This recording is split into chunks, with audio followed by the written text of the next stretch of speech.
At kaya papatagal para po, dahil wala po tayong Sunday school muna sa magiging buwan kong ito, dahil may pa din, kalama ka na, wala na ng tuloy-tuloy. Hindi at paano sa anyway, salamat po sa Panginoon. Right? So, of course, gusto mong recognize yung asawa ni Sister Belsay. Nanutang mo pa doon ang pangalan.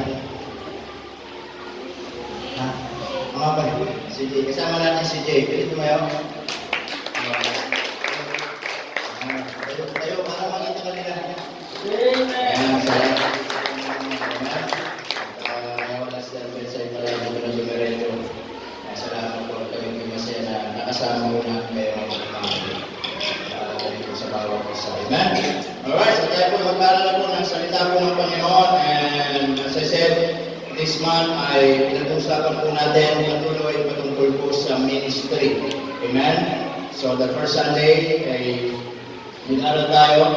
And then last Sunday, meron tayong speaker. So meron pa tayong 3 Sundays to understand what is ministry. Amen? So pag-aaralan natin ngayong umaga is about ministry mindset. Ano yung mindset natin pagdating sa ministry? Then the next Sunday, we will talk about ministry management. Okay? Paano natin i-manage yung ministry? Then the last Sunday, we will talk about ministry movement. Paano gagalaw ang ministry sa church?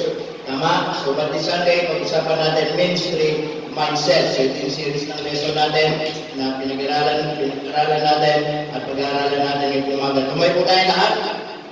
Okay?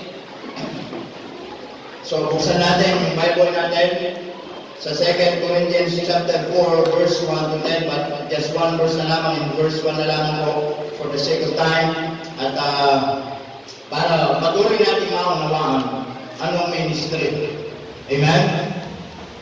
Because the more na hindi mo inaintindihan ng ministry, the more na hindi ka magiging bahagi sa ministry. Kasi hindi mo naintindihan eh. So, kailangan maintindihan mo. Tama?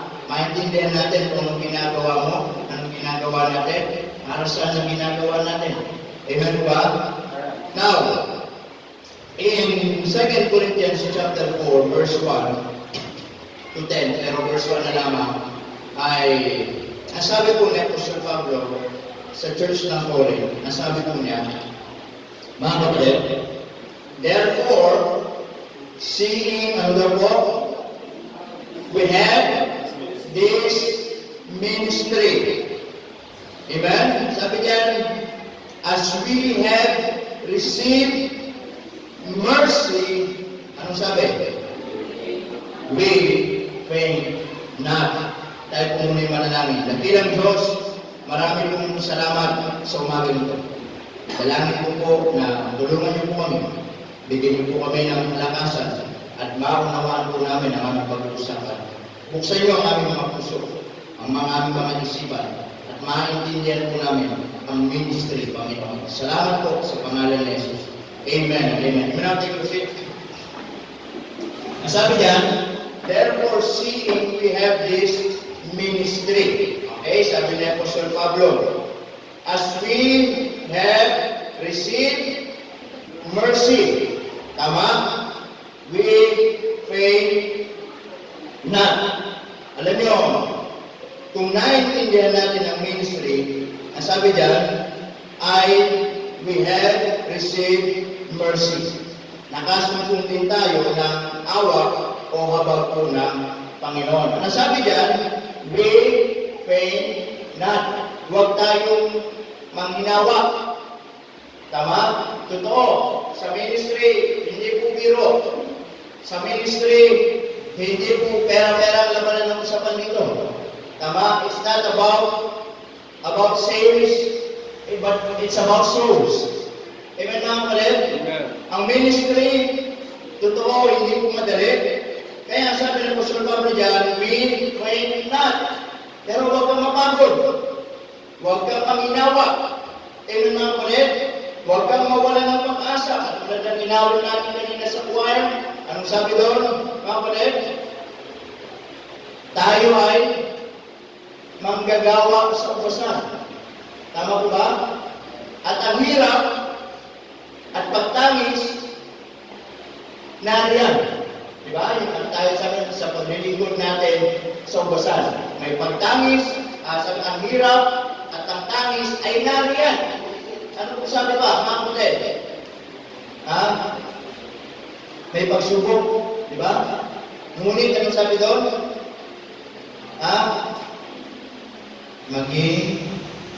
Magtiwala at maging tapat. Amen, mga kapatid? Kaya nga sinabi ko ni Pablo dyan, as we have this ministry, as we have received mercy, we faint not. It is because, you know what? Maraming Kristiyano hindi tumatagal sa ministry. Amen? Ano ba ang ministry? Ito yung mga sub-points na gusto kong ilagay sa mindset natin. Okay, ministry mindset. Ministry is not a choice. I just want to understand, ministry, it is not a choice. Amen? It is not a choice. But ministry, it is a calling. Kasi, kung ikaw ang pipili ng ministry mo, darating ang araw, magsasawa ka. Naintindihan niyo po ba? Amen. Kapag ikaw ang pipili kung ano yung gagawin mo, darating ang araw, aayaw mo. Bakit? Ito ang pumili. Amen, mga kapatid? Ay, aawit ako dyan. Pagpapagamit ako dyan. Gusto ko dito ako magbili ko, dito ako. Mga kapatid, make sure once you handle or decide na kumuha ng ministry, make sure na pinanalangin mo yan, make sure, mga kapatid, na ikaw ay tinawag ng Panginoon para gamitin ng Panginoon sa specific na ministry kung saan kayo lalagay. Naintindihan niyo po ba? Hindi mo pipili. Amen? Kahit magaling ka, kahit talentado ka, kahit marunong ka, make sure, gagawa ka sa ministry kasi alam mo, tinawag ka ng Panginoon dyan. Naunawa niyo po ba? Kasi kung kayo lang ang pipili ng gusto ninyong gagawin, darating ang araw, magsasawa ka, ayaw ka na. Bakit? Ikaw may gusto lang. Naintindihan niyo po ba? Kaya po, ministry, it is not a choice, it is what? A calling. And ministry, it is not a choice, but listen to me, it is a commitment. Amen mga kapatid? Kaya ministry po ay commitment natin sa Panginoon. When we say commitment, lagi natin napapakinggan ng salitang commitment, we must be consistent. Amen mga kapatid? At pag sinabi natin commitment, ano man yung mangyayari, mga kapatid, gagawin natin ang ministry natin. Tama po ba? Hindi tayo, mga kapatid, kaya sabi ko nga po, pag tayo lang ang pipili ng ministry natin, ang galing natin isoli ang ministry. Tama? Magtuturo ako. Dumating ang araw, hindi na pala ako magtuturo. Bakit? Hindi commitment yun. Tama? Ang commitment, mga kapatid, no matter what happen, alam mo kung ano yung commitment mo sa Panginoon. Naunawa niyo po ba, mga kapatid? That's why, ang paglilingkod sa Panginoon, it is not a choice. It is a calling, and it is a commitment. Tama? Yung minsan, kahit pagod na pagod ka na, pero dahil commitment mo sa Panginoon, gagawin mo. Bakit? Commitment mo sa Panginoon. Amen, mga kapatid? Tama po ba? Kahit maglakad kayo pa uwi, commitment mo sa Panginoon. Tama? Nahirapan yung ibang mga dito dahil pag Sabado after na wala na masyadong masakyan ng pagano. Kaya sila na mga angkan niya, lalakad hanggang makauwi. Ang Sabado, naglakad na naman dahil. Naglakad ba kayo ng Sabado? Ay, ganun talaga. Ayan, pag mga nakabili namin ng helicopter. Kapatid ko pa. Pero, mga kapatid, what is my point, mga kapatid? Yun ay commitment natin sa Panginoon. Amen. Tama po ba? So, ano yung magiging mindset natin? Okay? Kasi sabi nga po, marami mga mananampalataya na hindi tumatagal sa ministry at umaalis sa ministry kasi hindi naintindihan anong ministry. Amen mga kapatid? Maglilingkod, after a month, mawawalan. Magpapagamit, after a month, mawawala na. Ang ministry, hindi na po for 1 month. Ministry, it is a lifetime. Amen. Amen mga kapatid? Amen. So that's why kailangan mong maintindihan ngayong umaga ng ministry. Number 1. Okay? So 3 things to consider. Ano yung maging mindset natin sa ministry? Okay? Number 1, of course, the enlightenment of God's ministry. The enlightenment of God's ministry. Christians must be enlightened and understand what is the ministry of God. Yung po sabi ko, mga ulit, hindi mo ma-appreciate ang ministry pag hindi mo naiintindihan. Amen? Hindi mo ma-experience yung saya sa ministry kapag hindi mo naiintindihan. Kaya yung iba, kahit hirap na sila, pero makita mo sila, ang saya nilang nagpapagamit sa Panginoon. Bakit? Kasi naiintindihan nila anong ministry. Amen? Yung iba, kahit may mga pangangailangan sila, pero makita mo, nagbibigay sa ministry. Why? Because they understand what is ministry is all about. Tama mga kapatid? Kahit pagod na sila, kahit mga busy sila, kahit marami silang ginagawa, pero naunawa nilang ministry, mga kapatid, ay patuloy pa rin silang naglilingkod sa Panginoon Bahay kasi alam nila at naiintindihan nila ang ministry. Amen? Kaya sabi ko nga, hindi nyo ma-experience ang ministry o hindi nyo maintindihan ang ministry kung hindi nyo maintindihan ang ministry kung hindi nyo unawain ang ministry. Tama? Yung ministry, hindi po nyo yung parang come and go. Yes, susubukan mo na. Susubukan ako ng ministry, ayaw mo na, pagod na pala. Hindi ganun ang ministry. Tama? Alam nyo, kung kapag na lang ang dahilan para sumuko sa ministry, matagal na po wala dito. Tama? Eh, sa inyo pa naman, pagod na ako. Tama mga kapatid? But no. Amen? In my 13 years as a pastor in this church, marami na akong pagod, hirap, pinagdaanan ng pastor ninyo, pero hindi ako umalis. You know why? Because naiintindihan ko, tinawag ako ng Panginoon sa ministry nito. Amen mga kapatid?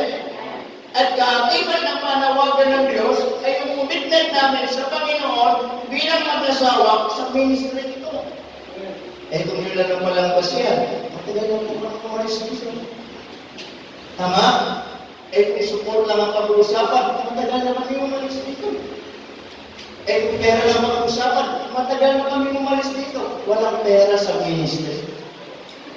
Hindi ito katulad ng business. Tama? Hindi kami sinisweldohan dito. Eh balik na lang ako sa dating buhay ko. O di ba? Sa dating buhay ko kikita pa ako ng malang. Ha? Sa showbiz ako dati, nang iba ako nagpasin. Kasi nabukula ko.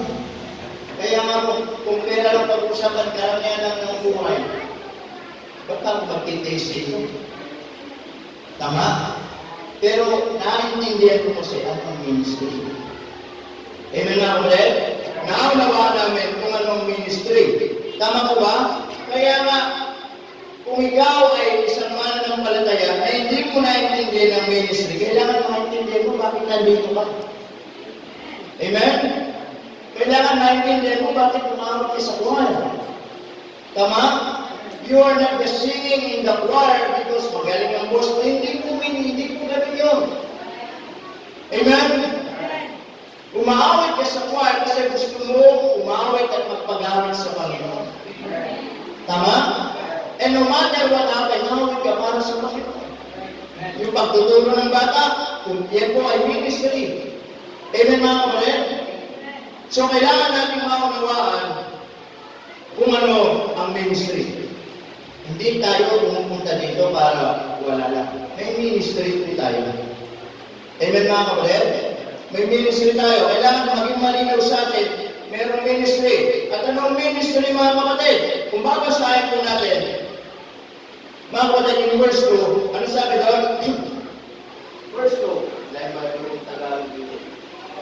Okay, verse 2. Ano sabi dyan? But have renounced the hidden things of dishonesty, not walking in craftiness, nor handling the word of God deceitfully, but by manifestation of the truth, commending ourselves to every man's conscience in the sight of God. Verse 3, but if our gospel believed, it is hid to them that are lost. Now, what is the first ministry na meron tayo? Amen? Una, to preach the gospel of the Lord Jesus Christ. Amen?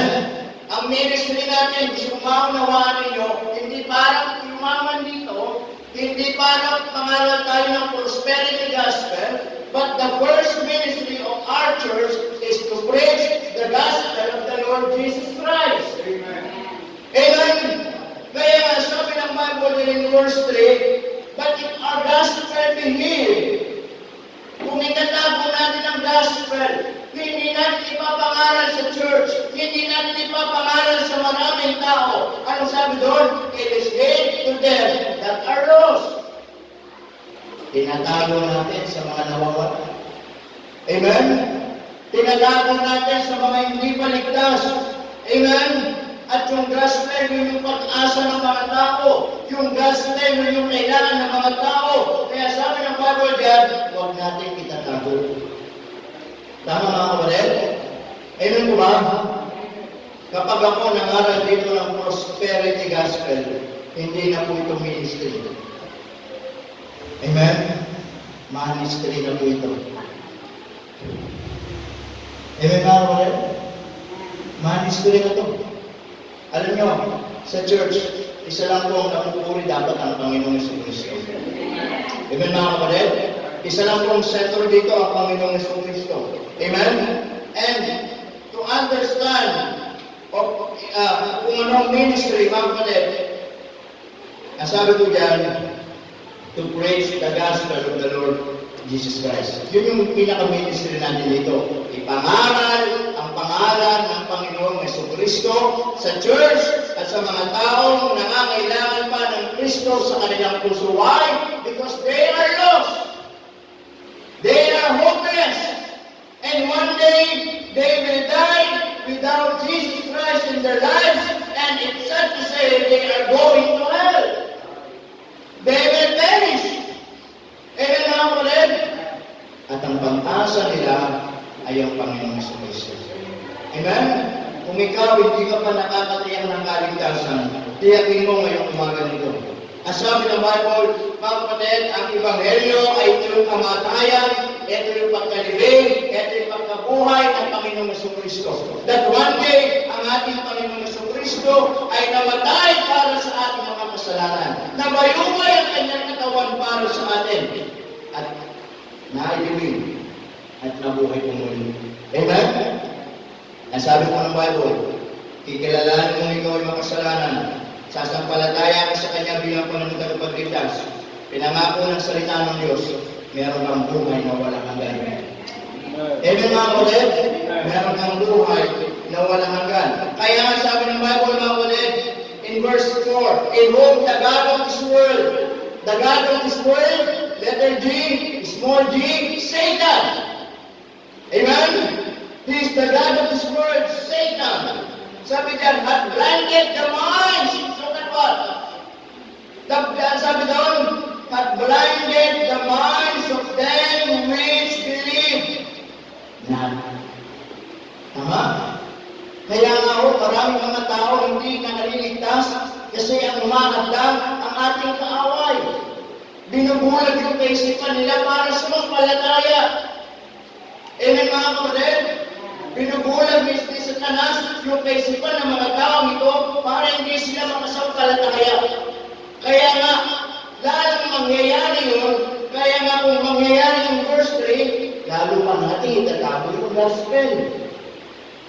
Amen mga kapatid? Kaya nga po sabi ng Bible in verse 4, the light of the glorious gospel of Christ, who is in the image of God, should shine unto them. Na dapat yung Ebanghelyo ng Panginoon ang siyang magliwanag sa kanila. Amen mga kapatid? Kaya sabi doon, the God of this world, ang sabi? At blinded the minds of them which believe not. Amen? Kaya minsan, ang hirap sa tao sumampalataya kasi merong mahadlang. Sino yun? Si Satan. Amen? Sinasara yung kaisipan ng mga tao para sumampalataya. At you know what? Hindi lang gumagawa si Satan sa isip ng mga hindi mananampalataya. Gumagawa rin po si Satan sa isip ng mananampalataya. Amen?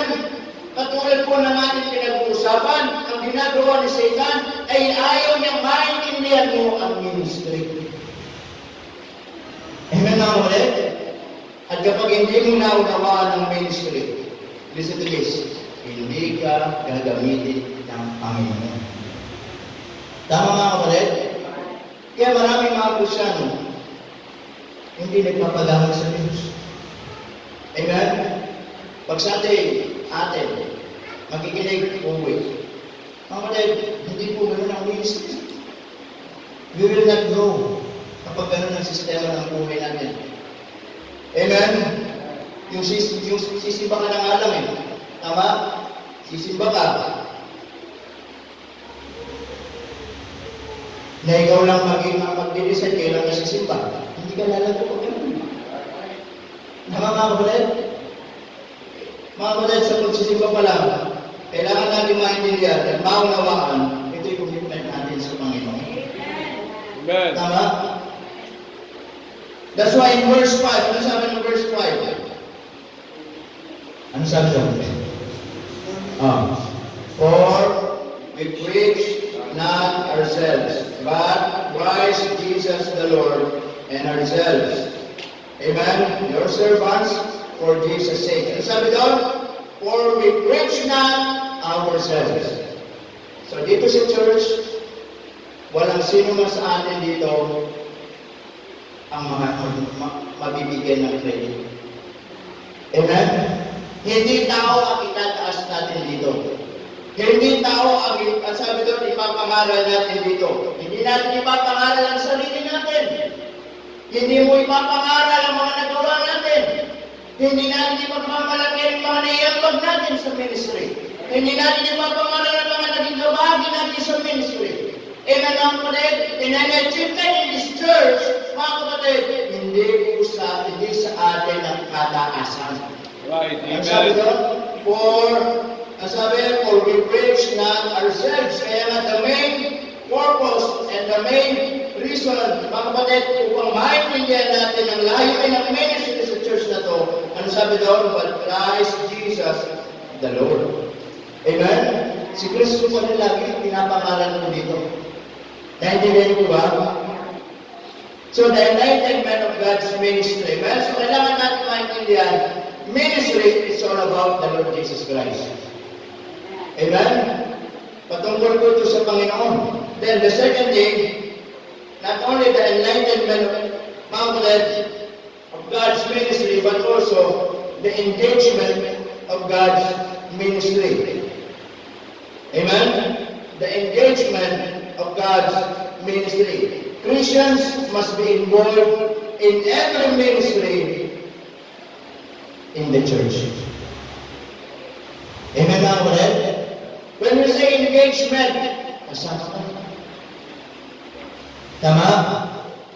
At bawat mananampalataya must be involved in every ministry in the church. Amen? That's why sometimes people left in the ministry because they are not involved. Naintindihan nyo? Amen. Kaya minsan yung Kristyano madaling umalis sa church kasi wala siyang bahagi. Kaya isang tao man ng palataya, ang daling iwanan yung ministry kasi wala naman siyang part. O wala naman akong part dyan. Wala naman akong bahagi dyan. Amen mga kapatid? Wala naman akong tulong dyan. Tama? Kaya minsan ang dali nila umalis. Hindi nila ma-appreciate kasi bakit wala silang bahagi. Pero ang sabi mga kapatid, Christians must be involved in every ministry. Amen? In the church. Tama po ba?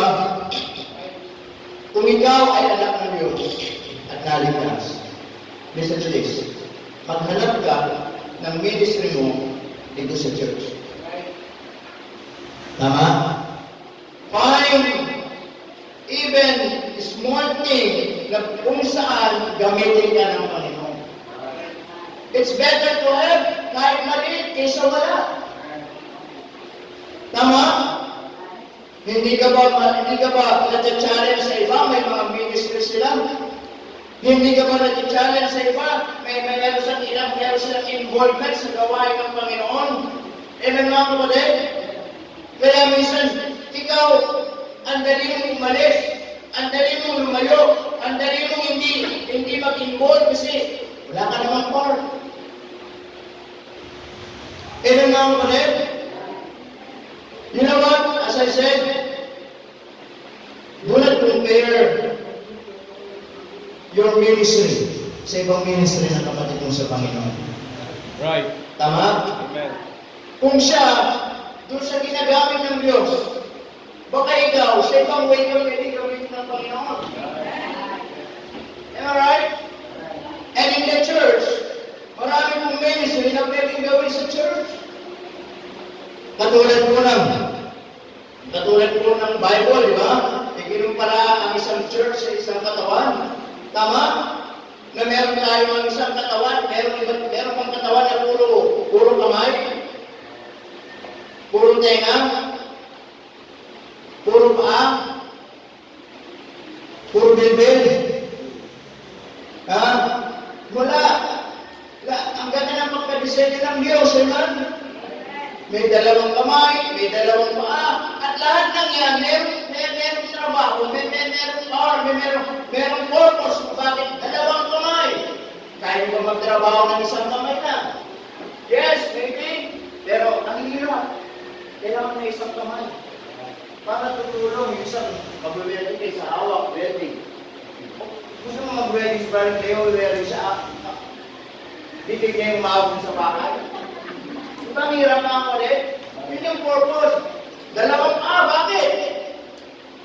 Para maglakad ka sa bahay.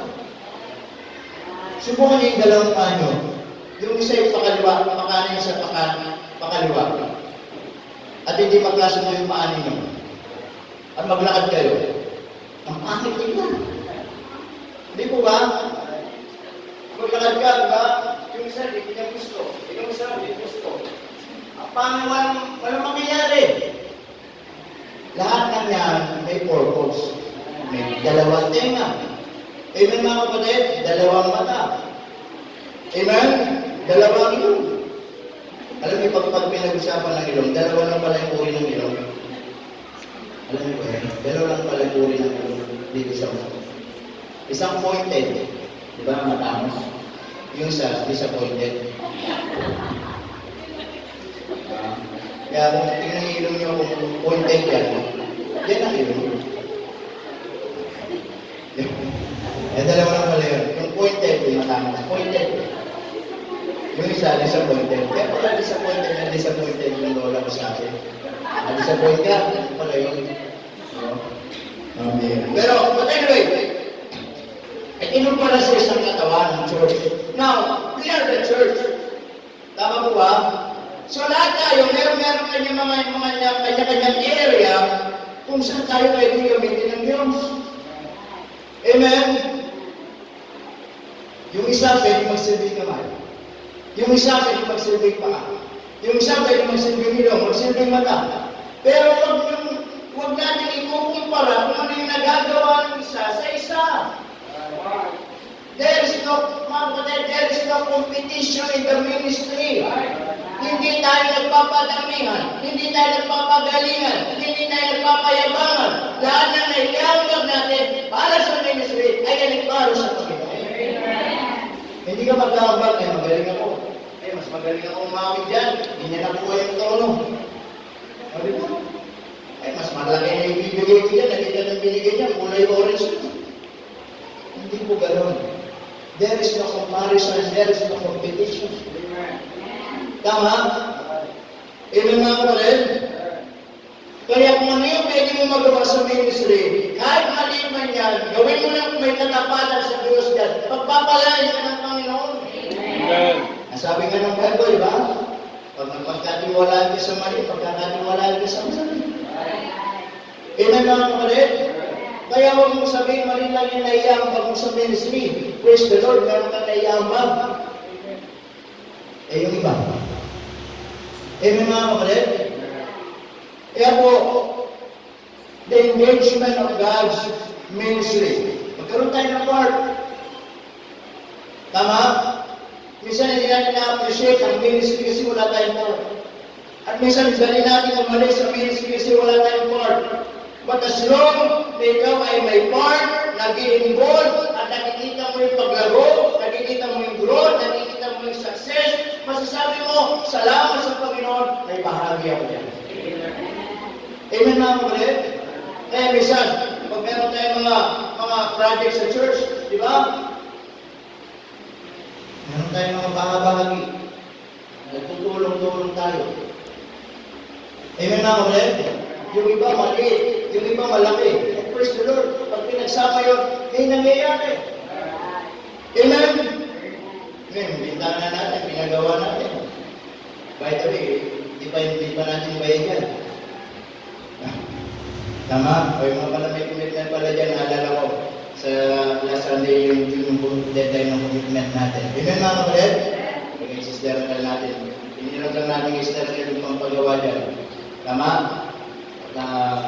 At least ay blessing to sa atin. Amen? So, what is the point mga kapatid? Maghanap ka kung saan ka pwedeng gamitin ng Panginoon. Tama mga kapatid?